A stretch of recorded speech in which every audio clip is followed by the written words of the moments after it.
안녕하세요. 국민이지에서 미국 투자이민 수석 맡고 있는 이유리 변호사입니다. 오늘은 이한금융교육의 최은우 팀장님 모셔왔습니다. 팀장님, 회사 소개와 본인 소개 간략히 부탁드립니다. 안녕하세요. 저 이한금융의 컨텐츠 제작 중인 최현우라고 합니다. 저희 회사는 2013년부터 이제 20만 금융인의 존경을 받는 사회를 만들기 위해 금융의 민주화를 위해 노력하고 있는 회사고요. 네. 옛날에는 사실 좀 PB분들이나 좀 이렇게 금융인 대상으로 강의를 많이 했었고, 네. 현재는 이렇게 개인 투자자분들 대상으로 이제 강의를 진행 중입니다. 이제 금융의 모토는 미래는 걱정 없고 현재는 불안 없겠는데, 네. 거기에 맞춰서 과학과 인문학의 중심에서 금융을 가르치려고 노력하고 있습니다. 이게 사실은 이한금융교육이 이 업계에서는 굉장히 신뢰성이 있고 유명한 그런 회사예요. 그래서 저희가 어렵게 모셔왔는데, 우리 최은우 팀장님, 저희 채널 중에 제가 제일 나이가 어리신 출연자라고 말씀드렸는데 혹시 몇 년에 태어나셨어요? 제가 91년생입니다. 제가 97년에 대학교 2학년이었습니다. 이렇게 시준이가 갑니다. 오늘 우리 최은우 팀장님 모시고 저기 이제 미국 이민에 관련된 내용을 여쭤볼 건데, 사실은 우리 팀장님이 미국에서 진출 내지는 미국 이민하는데 좀 관심이 좀 있으세요. 그래서 요즘 MZ세대들은 어떤 식으로 미국 이민을 보고 있는지 그 얘기를 제가 좀 듣고 싶어서 오늘 모셔왔습니다. 이민을 생각하시는 이유는 어떤 이유십니까? 사실 이렇게 이민이 쉬운 고민은 아니잖아요. 네. 그러니까 이게 뭐 먹던 음식점에서 다른 음식점 간다고도 아니고, 네. 내가 이렇게 있던 문화에서 다른 문화로 간다, 다른 나라로 간다는 게 또 쉽지 않은 결정일 것 같은데, 네. 또 근데 이게 쉬운 결정이고 좀 어려운 결정이 있거든요. 네. 쉬운 결정은 비용을 보고 결정할 때가 많아요. 잠시만요. 쉬운 결정은 비용 보고. 네네. 어려운 결정은요? 어려운 경우는 효용을 보고 결정할 때가 되게 많거든요. 잠시만요. 비용과 효용 나왔습니다. 차이는 뭡니까? 비용은 말 그대로 그냥 들어가는 익스펜스고, 효용은요? 나아질 미래를 보고 하는 거죠.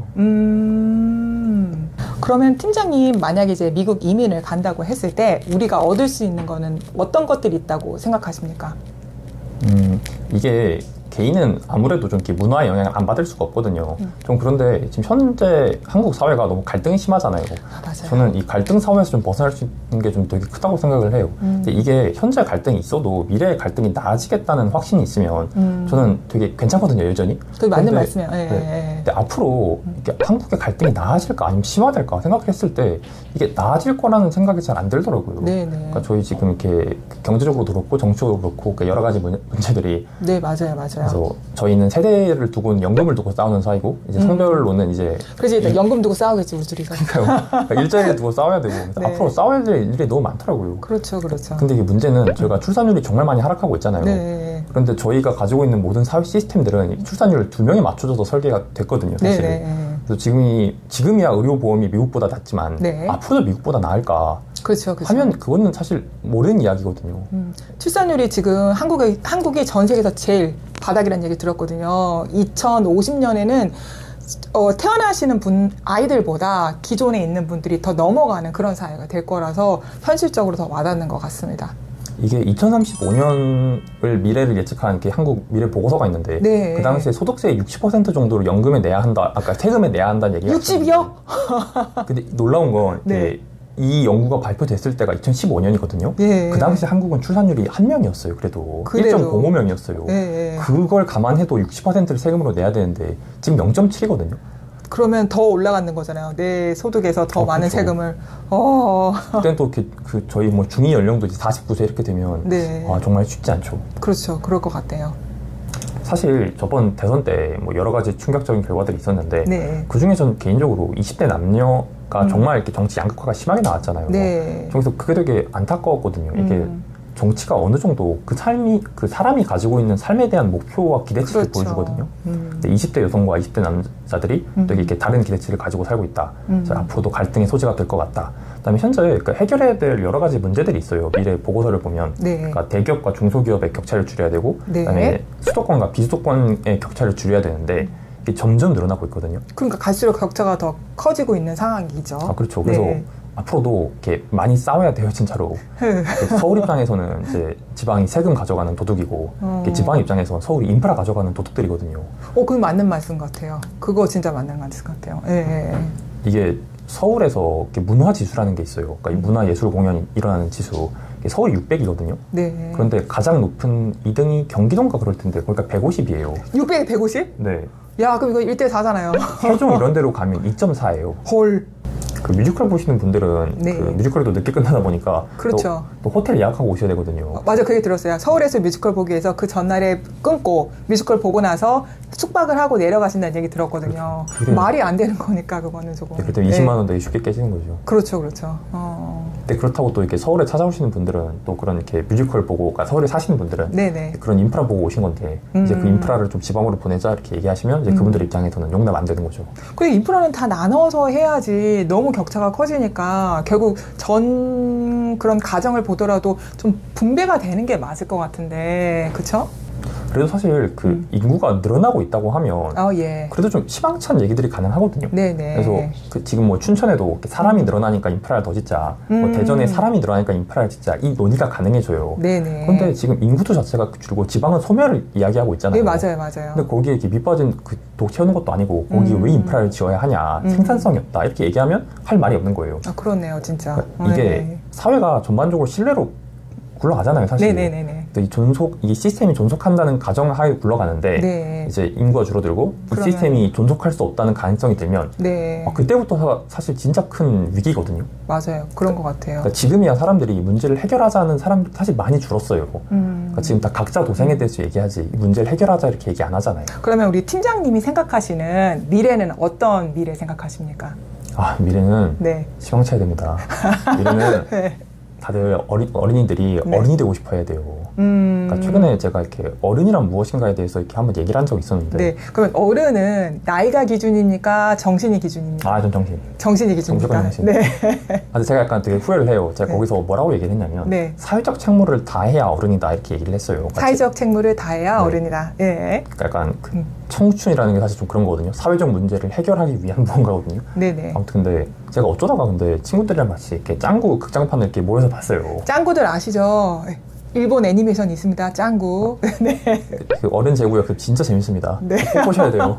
아, 네. 거기에 짱구가 네. 이렇게 자기는 어른이 되고 싶어요. 그래서 어른이 돼서 이렇게 예쁜 여자친구 만들고 싶어요. 이렇게 네. 얘기를 하는 거예요. 네. 그래서 이때 진짜 이렇게 소름이 팍 돋는 거예요. 어느 부분에서 어른이 되고 싶어요? 아니면 예쁜 여자친구 만나고 싶어요? 아, 그 어른이 되고 싶어요. 당연히. 그러니까 이게 저희가 6명에서 얘기를 하다가 어른이란 무엇인가 이렇게 얘기를 하다가 우리가 네. 꼭 어른이 되어야 하는가 이런 식으로 이렇게 끝났거든요. 그래서 그럴 수 있죠.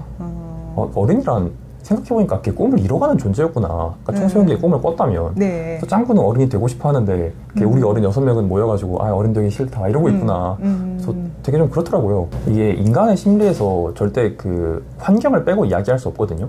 그러니까 우리가 인간은 정말 희망으로 살아가요. 맞아요. 그런데 희망이 사람한테 있을 수도 있지만 상황에 있을 수도 있거든요. 네네. 그래서 개인이 그 건강하게 살고 싶으면 네. 자기가 몰입할 수 있는 환경에서 자기가 그렇죠. 환경을 제어할 수 있고 네. 무엇보다 사회에 가치를 부여할 수 있어야 돼요. 잠시만요. 여기서 MBTI 한번 갑니다. MBTI 어떻게 되십니까? 저 ENTP입니다. 예, 그럴 줄 알았어요. 느낌적인 느낌이 있었습니다. 저기 그 특징 한번 내가 넣어줄게. 가시죠. 그래서 저는 되게 미래지향적인 사회에서 되게 희망차고 낙관적으로 살고 싶거든요. 네. 그러니까 전 제가 하고 싶은 일 찾아서 되게 네. 몰입하고 되게 집중하고 네. 되게 행복하게 살고 싶어요. 그리고 사실 이렇게 무엇보다 네. 좀 저는 이제 제 인생의 가치 중에 일도 되게 중요하지만 저는 의외로 또 일과 사랑하면 또 사랑이거든요. 오! 네, 진짜 의외로. 저는 세상을 바꾸는 건 사랑이라는 거예요.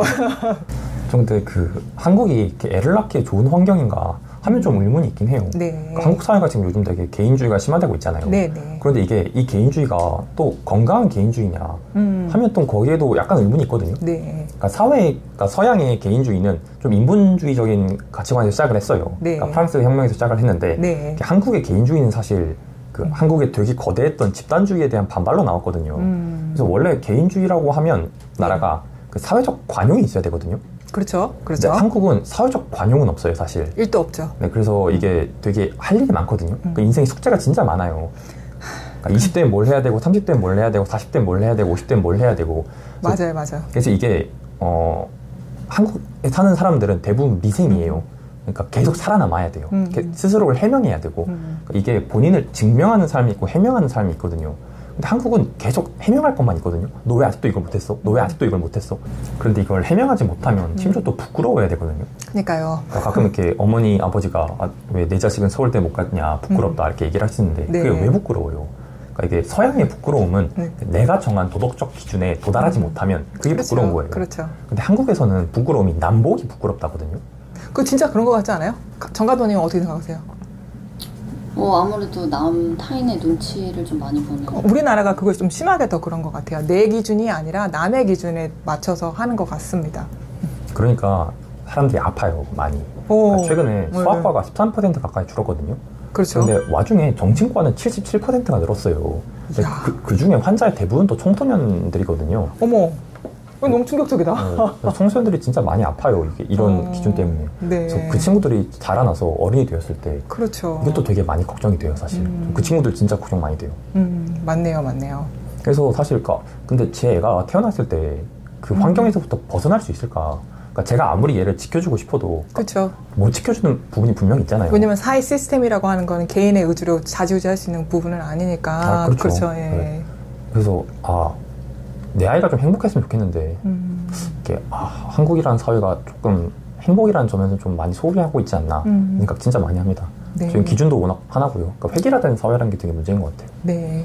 좀 그래서 사실 이렇게 제 아이가 치열하게 사는 건 되게 찬성이거든요. 네. 근데 이렇게 남들이 정한 기준으로 치열하게 산다. 이거는 마음속에 되게 이렇게 많은 불화를 만들어내거든요. 네, 그렇죠. 자아도 별로 통합되지도 않고. 그래서 저는 그 친구가 자기가 정한 기준으로, 자기가 정한 꿈으로 치열하게 살았으면 좋겠어요. 근데 지금 현재 한국이 사회적 관용이 너무 떨어지다 보니까. 그렇죠. 기본적으로 유교 사회라는 게 실패자들한테 돌을 많이 던져요, 사실. 원래 합리적인 실패에 대해서는 보상을 해줘야 되고 한 번 더 기회를 줘야 돼요. 그렇죠. 한국은 또 그런 관용은 또 없는 사회라 그런 점이 좀 힘든 것 같아요. 그런 것 같습니다. 물론 이렇게 현재 미국의 문화가 아주 훌륭하냐 하면 사실 그렇진 않아요. 네. 그러니까 이게 과거의 미국에 비해서는 확실히 많이 좀 그렇죠. 나빠졌죠. 네네. 제 개인적으로는 한 1960년 정도가 미국의 전성기였던 것 같아요. 그때는 사람들이 되게 희망차고 집단의 힘을 믿었거든요. 우리의 힘을. 그래서 우리가 모이면 뭐든지 할 수 있다. 우린 미래를 만들어가는 존재다. 현재 미국은 좀 그렇진 않죠, 사실. 그럼에도 사실 한국보다는 좀 나은 것 같다? 낫다고 생각해요, 전 개인적으로. 그러니까 한국이 사실 많이 집단의 힘을 못 믿거든요. 그러니까 이게 세월호도 그렇고 계속 이렇게 정부가 우리 지키고 있지 못하다는 느낌을 많이 받아요, 현재 청년 세대들이. 그래서 각자 도생이라는 말이 사실 되게 위험한 말이에요. 기업과 정부가 가치를 가진 이유는 개인이 못하는 일을 할 수 있어서 그런 거예요. 네. 그런 방식으로 우리가 성장해 왔고요. 그렇죠. 그런데 이제 와서 각자 도생으로 돌아가겠다는 얘기는 사실 이제 자연인이 되자라는 얘기랑 똑같은 얘기거든요. 그런데 이제 다들 각자 도생에 대한 얘기를 하고 있으니까 좀 거기에 대해서 좀 많이 불안해요, 사실. 그렇죠. 팀장님은 볼 때 사람은 이제 희망을 갖고 산다고 이제 말씀을 주셨단 말이에요. 그래서 그 희망이라는 게 사실은 개인한테도 있고 사회한테도 있잖아요. 그런 부분에 대해서 어떤 생각 갖고 계십니까? 사실 모든 기술은 다 미국에 있거든요. 그러니까 모든 기술의 100%는 다 미국이에요. 그러니까 과학을 비교할 때 미국 대비 90% 정도 가지고 있다, 92% 정도 가지고 있다, 이런 식으로 얘기를 해요. 그래서 누구보다 많은 영재들이 있는 곳도 미국이고 많은 영재들이 문화를 들고 찾아오기까지 하거든요. 그래서 거기 또 미국 특유의 토론 문화가 있잖아요.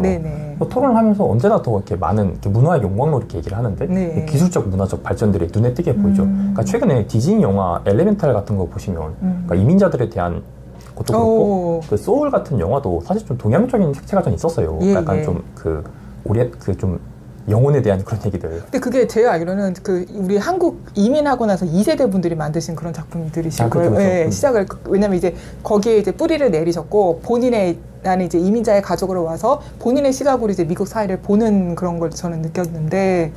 그래서 그런 점에 있어서 미국이 여전히 다양성을 잘 존중해주고 있구나. 그러니까 발전 가능성이 참 많구나. 그러니까 전 미국에 대해서 그냥 한마디로 비행기 족속 이렇게 표현을 많이 하거든요. 그러니까 비행기 타고 다니잖아요. 그러니까 이게 수도권의 정의가 뭐냐면 수도로부터 뭘 타고 2시간이에요. 그러니까 미국 기준에서 2시간 비행기 타면 인도까지 우리 땅 아닐까, 이렇게 전 세계가 우리 땅일 것 같다, 이 생각 되게 많이 하거든요. 그러니까 우리 땅이라는 게 문화적으로. 그래서 좀 그런 점에서 그냥 전 사실 개인적 목표로는 전 되게 지구를 넓게 쓰고 싶어요. 되게 넓고 많은 경험들을 하고 싶거든요. 그런 데 있어서 미국만큼 그런 경험들이 보장되는 곳은 없는 것 같아요. 그건 맞는 말씀 같아요. 왜냐면 말씀하신 것처럼 전 세계 모든 문화가 어쨌든 지금 미국으로 모여들고 있기 때문에 가시면 여러 가지 이런 체험이라던가 경험을 하실 수가 있는 상황인 거죠. 그리고 개인적으로 제가 또 이렇게 과학에도 관심이 좀 많아요. 그래서 자율주행차 실제로 돌아다니고 뉴욕에 파여가지고 이거 진짜 눈으로 옆에서 볼 수 있으면 그냥 너무 좋을 것 같아요. 정말로. 팀장님, 이제 저희 미국 정치 얘기 좀 해볼까요? 미국으로 이민 가는데 미국 정치 두렵지는 않으십니까? 미국 정치요. 그러니까 현재 그 많은 분들이 미국 정치 때문에 좀 고민을 하실 것 같아요. 그러니까 트럼프가 당선되고 약간 그 아시안들이나 히스패닉한테 약간 좀 뭐가 가해지는 거 아니냐. 그런데 거기에 대해서도 사실 그러니까 하부 구조가 상부 구조를 바꾼다 이런 얘기가 있잖아요. 그러니까 이렇게 그러니까 인구 같은 문제는 사실 하부 구조에 가까워요. 그래서 상부가 지금 약간 무서워하는 게 제 입장에서 막 그렇게 힘든 일은 아니거든요, 솔직히. 그러니까 지금 그 트럼프가 되게 지지율이 높은 게 어떤 분석이 있냐면 미국의 백인들이 겁을 많이 먹고 있다. 그러니까 원래 미국은 백인의 나라였잖아요. 그런데 최근 10년, 15년 가까이 미국의 백인과 흑인의 숫자는 거의 늘지 않았어요. 그러면 어느 인구수가? 히스패닉과 아시안들이 많이 늘었죠. 그러니까 아시안들, 히스패닉 아이도 많이 나왔고 기본적으로 이민도 계속 왔으니까요. 이제 2030년, 40년으로 가면 점점 아시안들, 히스패닉들의 이렇게 그 파워가 강해질 거예요. 그러다 보면 이제 미국 입장에서는 이거는 그러니까 미국의 백인들 입장에서는 이건 좀 아닌데? 해서 그런 걸로 저는 트럼프를 많이 지지하고 있다고 생각해요. 그런데 이게 아시안 입장에서 솔직히 별로 나쁠 게 없어요. 나쁠 게 없거든요. 그러니까 이게 맞아요. 인구가 생겨야 할 수 있는 많은 일들이 있어요. 그러니까 저희가 지금 많이 걱정하는 일들이 있잖아요. 미국 갔는데 막 이렇게 거기에는 술집도 늦게까지 안 연대, 거의 한국 음식이 없대, 뭐 이런 거요. 사람이 많으면 할 수 있습니다. 자연스럽게 따라오겠죠. 수요가 많으면 공급 행진인 거라서. 맞아요. 그래서 막 한 500명, 600명 가까이가 술집 필요하다고 생각하면 술집 만들어줄 수 있죠. 왜 꼭 술집입니까? 딴 거 가시죠. 많은 분들이 그 얘기를 하시더라고요. 전 술집 별로 안 좋아하는데. 술집, 맞아요. 하게 되면 어쨌든 수요가 생기면 공급이 따라가게끔 되어 있다. 이렇게 말씀을 주셨어요. 그래서 저는 이렇게 자연스럽게 아시안들이 파워를 가질 거라 생각해요, 미국 내에서. 이런 점에서 이렇게 미국 이민을 굉장히 긍정적으로 보고 있습니다. 저는 사실은 이제 미국 이민을 수속하는 변호사입니다. 그래서 제가 이제 미국 비자 수속하는 거는 그냥 기계적으로 하는데 미국 이민 왜 가시는지에 대해서는 고객님들마다 생각이 다르세요. 근데 저희 회사는 대부분이 자녀분 때문에 하시는 분이 많으신데 최근 들어서는 우리 최은우 팀장님처럼 미래에 대해서 그리고 내 아이를 위해서 이민을 고려하시는 분들이 점점 늘어나시는 추세 같습니다. 팀장님, 오늘 저희 채널 나와주셨는데 첫 출연이시거든요. 소감 한 말씀 부탁드리겠습니다. 저 사실 좀 약간 긴장하고 왔는데. 무슨 긴장이세요? 그런 거 없었는데. 긴장 잘 풀어줘서 진짜 감사하고. 이게 사실 처음에 이민을 결정했을 때는 좀 무섭긴 했어요. 근데 막상 이렇게 문제를 하나하나 나열하고 문제를 이렇게 변호사분들과 상담하면 의외로 되게 이렇게 잘 풀리는 경우가 많거든요. 그러니까 이 문제 이렇게 해결해 보시죠. 이 문제 이렇게 해결해 보시죠. 이 문제 이렇게 해결해 보시죠. 그래서 하나의 방향을 잡고 가다 보니까 좀 많은 문제가 좀 이렇게 되게 클리어하게 보이더라고요. 그래서 늘 감사하게 생각하고 있습니다. 다음번에도 최은우 팀장님과 좋은 내용으로 찾아오도록 하겠습니다. 감사합니다. 감사합니다.